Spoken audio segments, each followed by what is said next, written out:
আসসালামু আলাইকুম। নুসরাত জাহান নাজিবা প্রথম।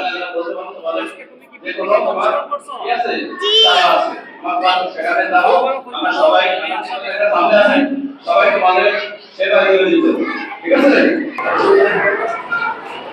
আসসালামু আলাইকুম রহমতুল্লাহ। আজকে বাংলাদেশ কিন্ডারগার্টেন অ্যাসোসিয়েশনের পক্ষ থেকে একটি বৃত্তি পরীক্ষার আয়োজন করা হয়েছে। সেখানে হাজার হাজার কোমলমতি শিক্ষার্থীরা অংশগ্রহণ করেছে। তার একটি হালকা ভিডিও আমি নিয়ে নিলাম। দেখেন, কোমলমতি শিক্ষার্থীরা আজকে বৃত্তি পরীক্ষায় অংশগ্রহণ করছে। সেই অ্যাপ্লিকার থেকে তোমাদের শ্রেণী, রোল আর তারিখ লিখতে হবে। হ্যাঁ, পেন্সিল দিয়ে লিখতে পারবে। হ্যাঁ, পেন্সিল দিয়ে লিখতে পারবে। যারা পেন্সিল আছে পেন্সিল দিয়ে লিখতে পারবা, যারা কলম আছে কলম দিয়ে লিখতে পারবা।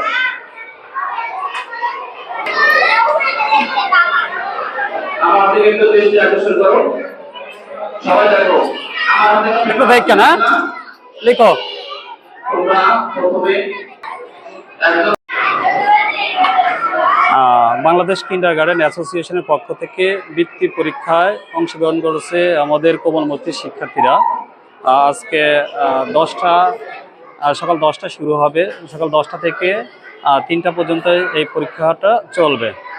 আর এই পরীক্ষায় যা যা থাকবে সেটা হচ্ছে বাংলা, গণিত এবং ইংরেজি, এই 3টা সাবজেক্ট নিয়ে 100 মার্কসের পরীক্ষা হবে। সময় নির্ধারণ করা হয়েছে 3 মিনিট।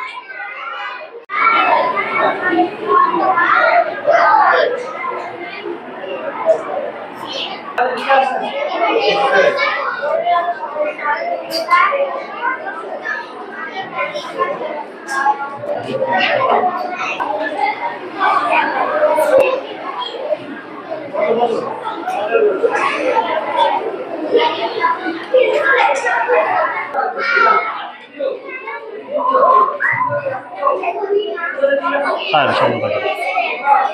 হ্যাঁ, গুড।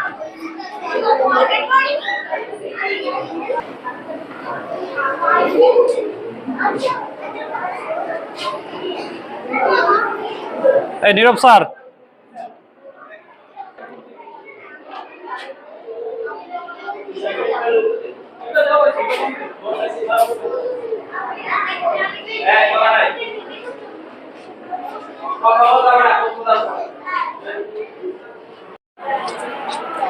আসসালামু আলাইকুম রহমতুল্লাহ। আজকে বাংলাদেশ কিন্ডারগার্টেন অ্যাসোসিয়েশনের পক্ষ থেকে প্রথম থেকে পঞ্চম শ্রেণীর বৃত্তি পরীক্ষা চলতেছে। বৃত্তি পরীক্ষা শুরু হবে সকাল 10টা থেকে 1টা পর্যন্ত। ওই বৃত্তি পরীক্ষা অংশগ্রহণকারী শিক্ষার্থীদের গার্ডিয়ানরা দেখেন কলেজের ক্যাম্পাসের ভিতরে আছে। উপরে পরীক্ষা চলতেছে, গার্ডিয়ানরা অপেক্ষা করতেছে বাচ্চাদের জন্য। দেখেন প্রচুর গার্ডিয়ান।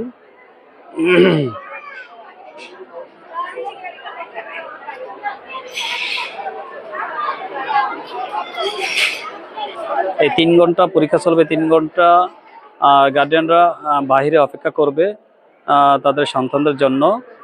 তাদের টেনশন, তাদের বাচ্চারা কীরকম পরীক্ষা দেবে এই টেনশন নিয়ে উদ্গ্রীব আছে। হ্যাঁ,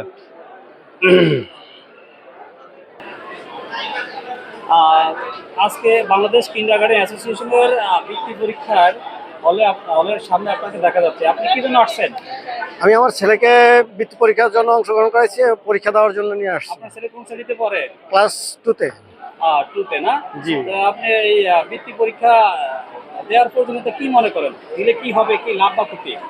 অবশ্যই লাভ আছে, যেমন ছেলের মেধা বিকাশ হবে, ছেলের বৃত্তি পরীক্ষায় অংশগ্রহণ করে তার নিজের বুঝতে পারবে যে আসলে সামনের পরীক্ষাগুলো এভাবে হবে এবং এভাবে প্রস্তুতি নেওয়া যায় আর কি। আচ্ছা, বাংলাদেশ কিন্ডারগার্টেন অ্যাসোসিয়েশনের যে উদ্যোগটা নিছে এটা আপনার কাছে কেমন মনে হচ্ছে? অবভিয়াসলি ভালো, কারণ কিন্ডারগার্টেনের যে উদ্যোগটা নিছে এটা প্রত্যেকটা ছাত্রছাত্রীর জন্য ভালো হয় আমি মনে করি। তাহলে এটা কি চলমান রাখলে ভালো হয় না? অবশ্যই ভালো হয়, কারণ ছাত্রছাত্রীদের মেধা বিকাশ ঘটবে এবং শিক্ষকেরাও ছাত্রছাত্রীদেরকে ভালো নজরে দেখবে এবং ভালোভাবে পড়াশোনার জন্য দায়িত্ব নিতে পারবেন। ধন্যবাদ। Thank you. হাজার হাজার অভিভাবক সামনে অংশগ্রহণ করতেছে। দেখেন তাদের বাচ্চারা ভিতরে বৃত্তি পরীক্ষা শুরু করেছে। হ্যাঁ, তারা অধীর আগ্রহে এই 3 ঘন্টা যাবৎ, যে 3 ঘন্টা পরীক্ষা চলবে, এই 3 ঘন্টা যাবৎ বাইরে অবস্থান করবে। দেখেন শত শত শিক্ষক বাহিরে অবস্থান করতেছেন।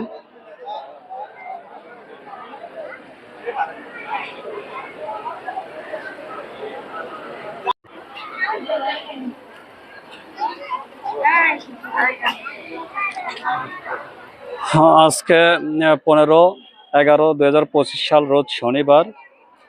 বাংলাদেশ কিন্ডারগার্টেন অ্যাসোসিয়েশনের পক্ষ থেকে প্রথম থেকে পঞ্চম শ্রেণী পর্যন্ত বৃত্তি পরীক্ষার আয়োজন করেছিল। সেখানে হাজার হাজার স্টুডেন্ট অংশগ্রহণ করেছে। তাদের অভিভাবকরা বাহিরে অপেক্ষা করতেছে। দেখেন হাজার হাজার অভিভাবক বাইরে অপেক্ষা করতেছেন। তো তাদের এই কিন্ডারগার্টেন অ্যাসোসিয়েশনকে ধন্যবাদ জানাই। তাদের এই উদ্যোগটা অনেক ভালো, আমার কাছে অনেক পছন্দনীয়। শিক্ষার্থীরা মোটামুটি প্রতিযোগিতায় অংশগ্রহণ করতে পারে এবং অংশগ্রহণ করতে পারলে শিক্ষার্থীদের ভিতরে একটা পড়ার আগ্রহ জাগবে। গার্ডিয়ানদের ভিতরেও এর সফলতা বয়ে যাবে। গার্ডিয়ানরাও চেষ্টা করবে আমার বাচ্চারা যাতে প্রতিযোগিতায় অংশগ্রহণ করে ভবিষ্যতে ভালো রেজাল্ট করতে পারে এবং একজন ভালো সুদক্ষ দেশের জন্য সুদক্ষ হয়ে উঠতে পারে। আর এই আশা ব্যক্ত রেখে গার্ডিয়ানরা এই পরীক্ষায় তাদের বাচ্চাদেরকে অংশগ্রহণ করেছেন। তারা সকলেই সাধুবাদ জানাচ্ছেন যে এই অংশগ্রহণটা আমাদের কাছে খুবই পছন্দনীয়। তারা যে উদ্যোগ নিয়েছে, বাংলাদেশ কিন্ডারগার্টেন অ্যাসোসিয়েশন তাদেরকে ধন্যবাদ জ্ঞাপন করছে। আর তারা বলছে যে উদ্যোগটা আমাদের কাছে খুব পছন্দনীয়, আমরা এটাকে সাধুবাদ জানাই এবং এটা যাতে চলমান থাকে এই আশাই অভিভাবকরা ব্যক্ত করেছেন।